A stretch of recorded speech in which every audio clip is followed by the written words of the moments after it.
Vous êtes sur Midi 1 et soyez les bienvenus dans ce nouveau numéro de Croissance Verte. Pollution des mers, des océans, sécheresse, déforestation, montée des eaux, incendie. Notre planète est plus que jamais en proie à ces fléaux. Et aujourd'hui, de plus en plus d'artistes contemporains essaient de sensibiliser le public aux défis environnementaux. À travers leur art, ils souhaitent créer un monde meilleur en harmonie avec son environnement. C'est ainsi qu'est né l'art environnemental, puis l'art écologique, qui prône un retour à la nature et milite contre l'altération de la nature. Au Sénégal, lors de l'édition 2022 de la Biennale de Dakar, plusieurs expositions artistiques avec pour thème la place de l'art au service de l'écologie ont été organisées. Vous le verrez dans un instant dans notre reportage. Et pour parler de l'importance de la place de l'art dans la protection de l'environnement, nous sommes avec monsieur Nampemanda Pascal Traoré, artiste plasticien. C'est un plaisir de vous recevoir sur ce plateau. Merci, le plaisir est pour moi. On se retrouve ici juste après notre reportage. Il est signé Jiro Togbe et Sanoussi Sané. Ce noir rappelle celui des salles de cinéma. Oui, c'en est une. Il s'agit là de la projection de vidéos de l'œuvre de Bodo Korsig, un artiste allemand. All existence was the courage of death. Il s'agit d'un artiste que j'ai invité dans le cadre de l'organisation d'une exposition de lancement de la campagne artistique de Océanium. Et je fais venir un artiste allemand qui est très connu pour son travail de vidéo interactive. Et là, nous avons décidé justement de l'inviter pour pouvoir présenter pour la première fois une vidéo avant-première qui fait état de la réalité d'aujourd'hui. C'est une hyperpollution de l'air et de l'océan. Ce qui est intéressant, c'est que l'artiste en fait a une conception de communiquer à travers son public, de ne pas matraquer. C'est-à-dire que si vous voulez inciter le comportement positif des individus, c'est pas avec un marteau, le matraquer ou d'aller vers la violence. Donc il a préféré de faire quelque chose ciblé sur l'esthétique et la douceur justement d'une poésie allemande qui a été traduite en anglais spécialement pour ça. Projetée sur du coton bio tissé à Dakar, cette œuvre explore la relation entre l'art et les liens sociaux, la destruction de la terre, l'extinction de l'habitat. C'est là que réside toute la quintessence de son inspiration. Paradise. Alors il y a plusieurs raisons. D'abord, il faut savoir que l'art contemporain africain est célébré à Dakar pendant la Biennale de Dakar. Et bon, c'est vrai que moi je suis un spécialiste, je suis un photographe, mais je suis vidéaste et je trouve un peu dommage qu'il n'y ait pas assez de médiums présentés en termes de la vidéo. Et donc j'ai voulu montrer quelque part ce type de médium. Et d'autant plus que là il s'agit d'un triptyque. Et l'idée aussi c'est de pouvoir amener des têtes d'affiche qui sont très reconnues dans le monde, à l'international, notamment cet artiste qui s'appelle Bodo Korsig, représenté sur 50 musées très prestigieux dans le monde. Et ça permet non seulement de faire entendre la réalité du monde par rapport au changement climatique liés à nos comportements malheureusement destructeurs, donc notamment par la pollution, et aussi le fait de polluer nos océans par toutes sortes de déchets, que ce soit des déchets ménagers ou plastiques. L'œuvre présente des méduses dansant gracieusement. Elles se transforment en bouteilles, en plastique qui semble flotter dans un océan noir de jets. Filmé de manière opposée, qui montre justement des cheminées. En fait, une cheminée d'industrie qui pollue extrêmement fort l'air marin, enfin l'air terrestre. Et vous avez au milieu donc justement cette image donc qui évolue. Au départ, on part de bactéries et ensuite on va dans les fonds marins avec des méduses qui sont en train de danser justement avec cette musique assez presque méditative en fait. Et en fait, finalement, ces méduses se retrouvent emmêlés dans des bouteilles de plastique qui sont en fait en train d'envahir les océans. Parfois, on peut même parler de l'équivalent du continent, de la taille d'un continent de plastique qui se déplace dans l'océan Atlantique. Tous les moyens sont bons pour sensibiliser, éduquer à la protection de l'environnement. Ici, à l'Océanium de Dakar, l'art est au service de l'écologie. En témoigne d'ailleurs cette œuvre gigantesque que vous voyez derrière moi. Comment a-t-elle été inspirée et pourquoi une telle représentation? Réponse avec les responsables de l'exposition. La particularité de cette série-ci, c'est qu'ils ont été réalisés sous l'eau. En fait, ils ont mis l'installation sous l'eau pour pouvoir réaliser la photographie qui est de l'autre côté, au-dessus du mur.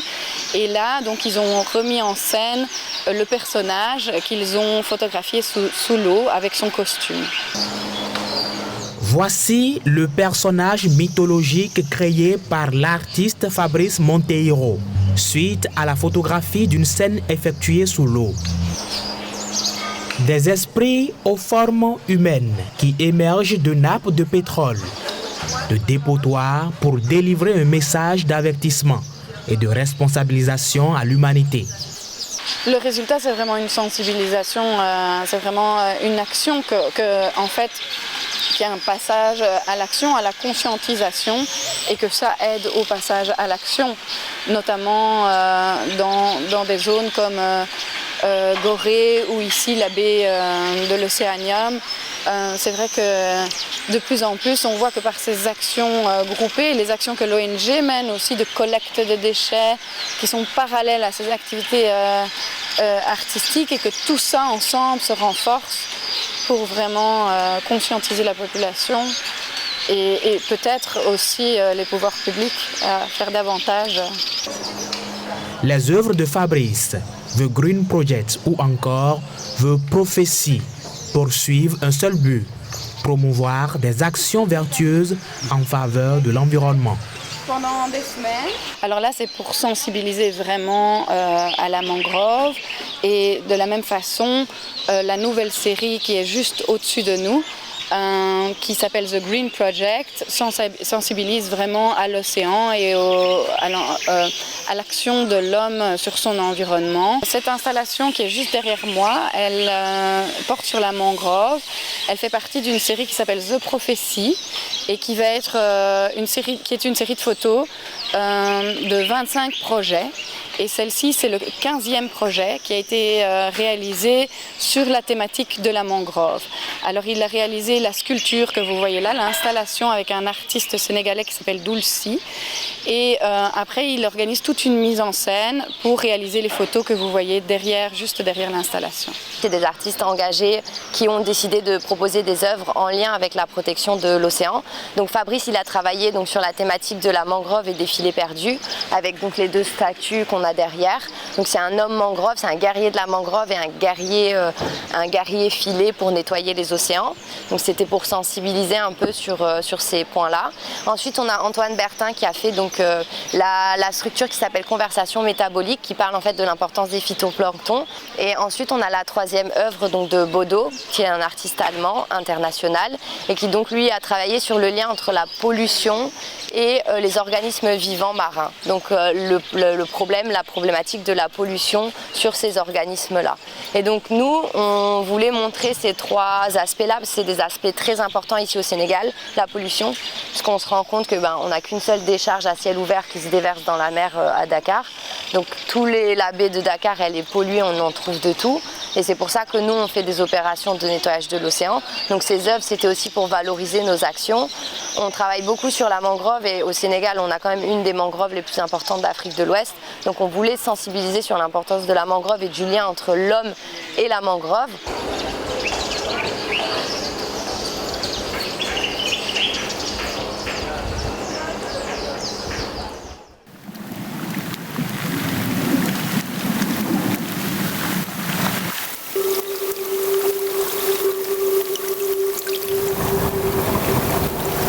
Vous percevez là le bruit des phytoplanctons sous la mer. Rassurez-vous, la source, la voilà. Une installation de haut-parleurs unidirectionnelle qui réfléchit sur le miroir, représentant ici la mer. Oui, une poésie aquatique que les humains commencent à peine à tenter de décrypter. Cette œuvre d'Antoine Bertin a pour nom « Conversation métabolique », Dans cette installation, l'artiste s'intéresse plus particulièrement à l'étude sémiochimique du plancton. C'est une installation sonore immersive qui plonge le visiteur en fait dans le monde sous-marin. Elle est composée d'un haut-parleur ultra-directionnel ainsi que d'un miroir qui réfléchit le son auprès du visiteur. Les sons qu'on entend sont des métabolites qui sont en fait les sons produits par les phytoplanctons. Ce sont des molécules échangées sous la mer lors des campagnes de floraison des phytoplanctons. Et l'être humain n'en connaît aujourd'hui que 1700. Et il s'agit en fait ici vraiment de reproduire les sons et la poésie de ces sons, qui est malheureusement aujourd'hui une sorte de poésie silencieuse, sous-marine, dont l'être humain ne connaît que très peu la signification. Et en fait, ce qu'on ne sait pas aujourd'hui, c'est que le phytoplancton, grâce à sa bioluminescence et à sa photosynthèse, produit plus de 60% de l'oxygène dans le monde, c'est-à-dire plus que les forêts terrestres. Ce rôle prépondérant des phytoplanctons pour l'humanité reste peu connu. À travers cette exposition, l'artiste donne de la voix à ces êtres sous-marins et par ricochet offre la possibilité de comprendre l'intelligence sous-marine. Le but de cette représentation, c'est à travers une expérience immersive, méditative et artistique, dans laquelle on retrouve à la fois de réels enregistrements de sons phytoplanctoniques et en même temps des nappes sonores choisies par l'artiste, c'est d'immerger le visiteur pour qu'il puisse comprendre l'intelligence sous-marine et également prendre conscience de l'importance que représente le phytoplancton pour la planète et pour le bien-être de l'être humain. C'est comprendre et s'immerger afin de prendre conscience. L'urgence environnementale de nos jours impose la convergence des forces pour limiter les impacts.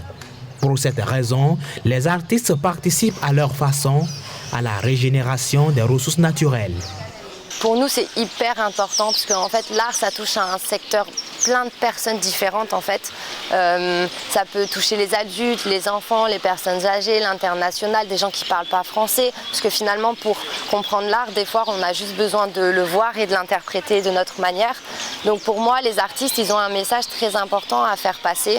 Et grâce à l'art, on peut vraiment toucher des publics différents parce qu'on n'est pas dans ce discours où on tape sur les gens. Pendant longtemps, on a dit « ouais, l'environnement, c'est de votre faute, si ça c'est sale, si ce lit... » Et les gens, en fait, ils en ont marre d'entendre ce discours-là. Même moi, qui travaille dans l'environnement, j'ai pas envie de dire aux gens « c'est de votre faute », c'est de la faute de personne et c'est de la faute de tout le monde. Et ce qui est bien avec l'art, c'est que en fait, chacun le comprend à sa manière. Il y a bien sûr des explications pour guider les personnes, pour comprendre un peu le sens artistique de l'œuvre. Mais ce que je trouve bien, c'est qu'on n'est pas là pour...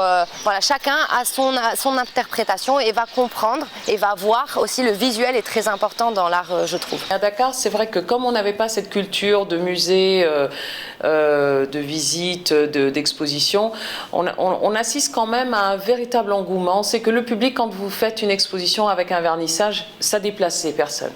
Après, c'est vrai que tout dépend de l'art que vous voulez communiquer, mais généralement, l'art a cette force, c'est d'attirer déjà les gens. Les gens sont curieux de voir qu'est-ce qu'ils vont voir comme œuvre d'art. Après, c'est vrai que le message est très important et en fait, non seulement ça permet à l'individu d'être à l'aise parce qu'il n'est pas agressé, mais en plus de ça, ça lui permet aussi de se poser des questions. Et je crois que c'est la meilleure solution pour illustrer tous les problèmes que nous avons, pour créer vraiment une prise de conscience au niveau de la population. L'Océanium est une organisation non gouvernementale de droit sénégalais.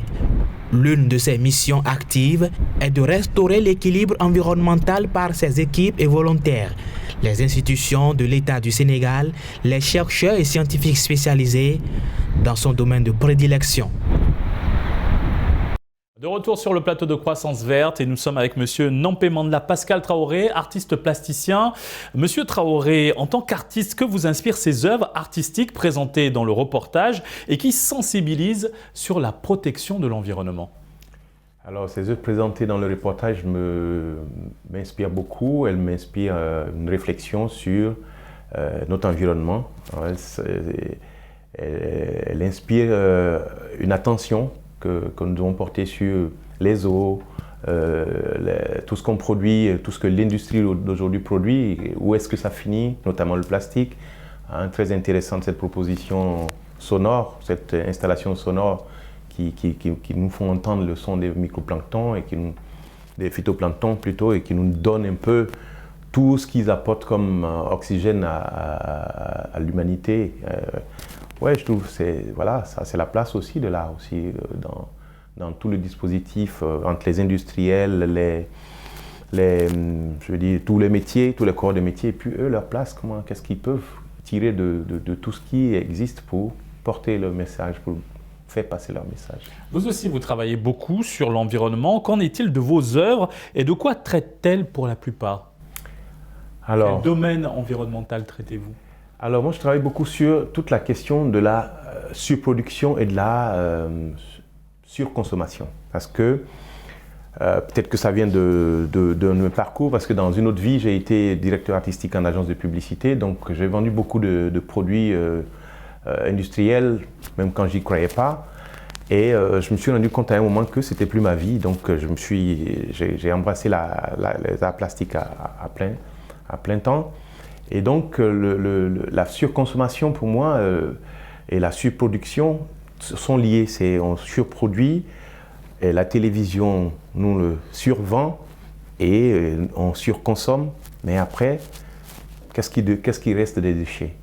Voilà, c'est ça la grande question. Donc tout mon travail tourne autour de la surproduction des humains. Donc j'ai plusieurs travaux comme ça qui tournent autour du plastique, que j'ai utilisé pour faire des sculptures par exemple, ou bien des installations qui nous ramènent à des suspensions de bouteilles dans des arbres, pour montrer un peu toute cette pollution, c'est des faux fruits en fait, j'appelle ça bad fruits, c'est des suspensions de bouteilles colorées, mais qui donnent l'impression que c'est des fruits quand on les voit de loin sur l'arbre, mais en réalité ce n'est pas des fruits. Donc je fais un parallèle entre toutes ces boissons gazeuses, soi-disant à base de fruits qu'on nous vend dans les supermarchés, alors qu'il n'en est rien du tout. Donc voilà, donc c'est toujours une question, j'interroge toujours la surproduction, l'industrialisation et quel est son rapport avec notre écologie, quel est son rapport avec la détérioration de l'environnement. Justement, face à cette surproduction humaine et à la surconsommation, source de pollution,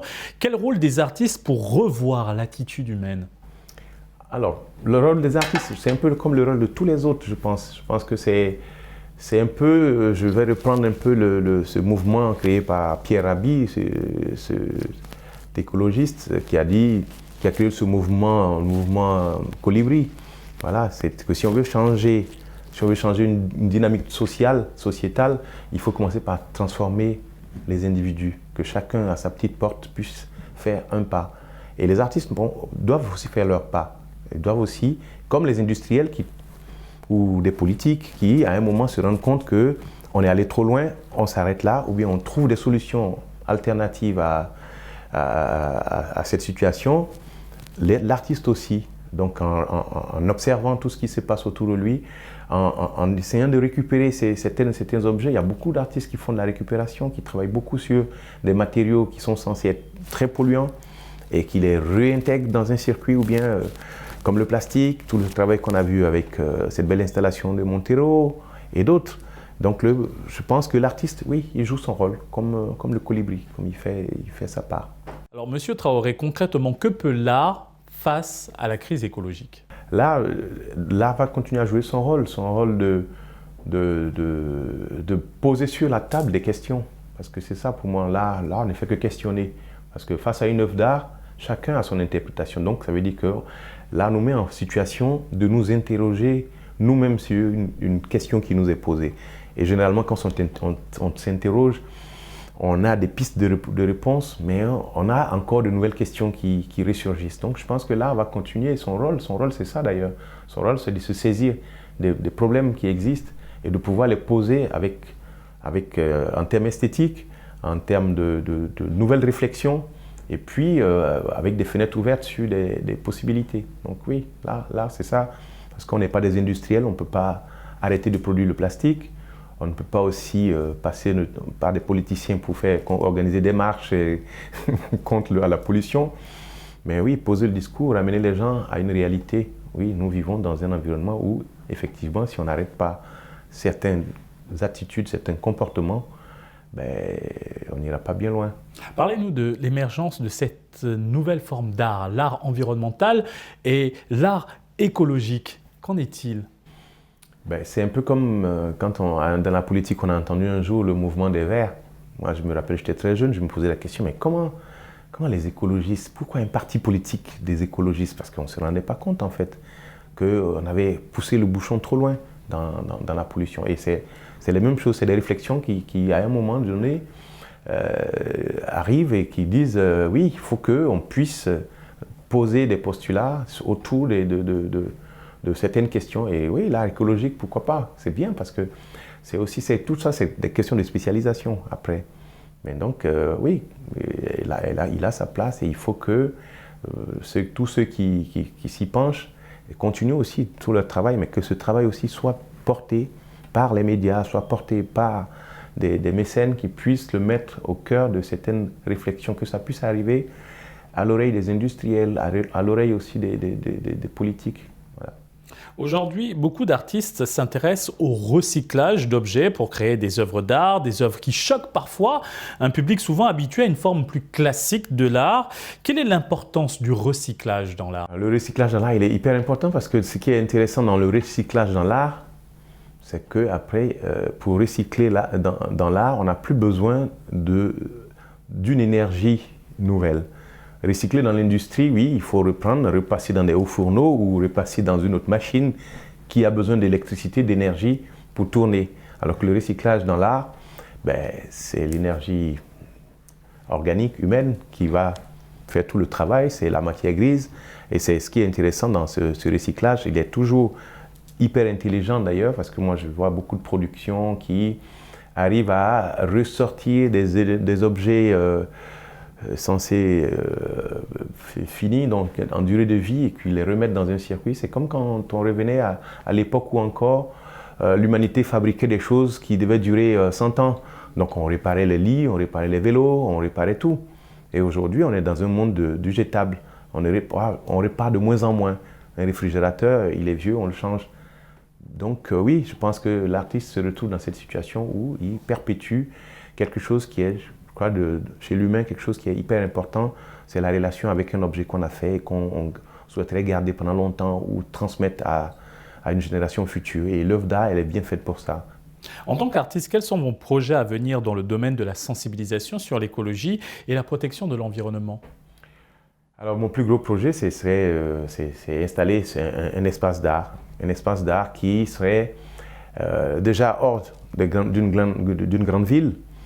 Et dans cet espace d'art, ça sera arriver à reconstituer une forêt. Et à l'intérieur de cette forêt, pouvoir y installer tout ce qui est plantes médicinales, avec possibilité d'étiquetage, pour que, en fait, recréer un système de culture intégré dans un lieu où l'art, l'agriculture, le médicinal se côtoient. Parce que pour moi, une forêt, elle est construite comme un organe vivant. Elle n'a pas tout n'est pas rangé, ce n'est pas les mêmes espèces. Il y a une espèce qui pousse à côté d'une autre. Et de moins en moins, quand les humains créent des forêts, ils ne pensent pas à ça. Ils viennent, on plante une seule espèce, c'est du teck, on met du teck sur 50 hectares, après c'est du caïcédra sur 20 hectares. Non, on a oublié que la nature, elle s'est créée en étant mixée. Donc moi, mon gros projet, c'est pouvoir créer cet espace où d'autres artistes pourraient venir y vivre, créer un espace de résidence avec la nature comme premier allié et comme partenaire dans cet espace de création. Alors sur le terrain, aujourd'hui, comment l'art pourrait aider à préserver et à conserver la biodiversité? L'art doit continuer à produire pour pousser au changement. Parce qu'en fait, l'art, lui seul ne peut pas.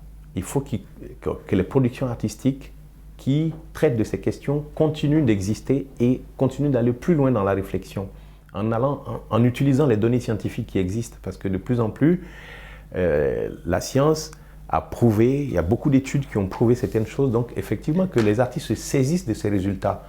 Et ces résultats, c'est ce qui va permettre d'éveiller chez le public chez la masse, parce que si on veut transformer la masse, il faut transformer les individus. Et que chaque individu, s'il est sensibilisé à une question, c'est comme ça que quand une masse critique de personnes aura compris la même chose, après on dit, ah ben, il faut qu'on force le changement. Vous voyez, Dakar, de plus en plus, j'ai vu que toutes les artères qu'on construit, on commence à replanter des arbres. Mais pendant 30 ans, il n'y avait que les anciens quartiers, Fan Résidence, Amitié, qui étaient boisés. Et d'un coup, il y a eu comme une période, une vingtaine d'années de destruction où on a construit à tout azimut sans y penser. Et puis, il y a comme un déclic qui est né. On se rend compte que toutes les voies, les artères, allez, on replante des arbres, on replante des arbres. Donc, il y a quelque chose qui s'est passé. Il y a eu un déclic avec une transformation, pas que des artistes, mais peut-être que de plein d'autres paramètres. Il y a des mouvements de jeunesse qui sont nés, qui ont fait du set-setal, qui ont commencé à reboiser, et beaucoup d'associations. Donc je pense qu'il y a une conjonction de forces comme ça, et que les artistes devraient faire partie de ces forces. Merci Monsieur Nampé Mandela Pascal Traoré. Nous rappelons que vous êtes artiste plasticien. Merci pour cet éclairage sur l'art environnemental et écologique. Merci beaucoup.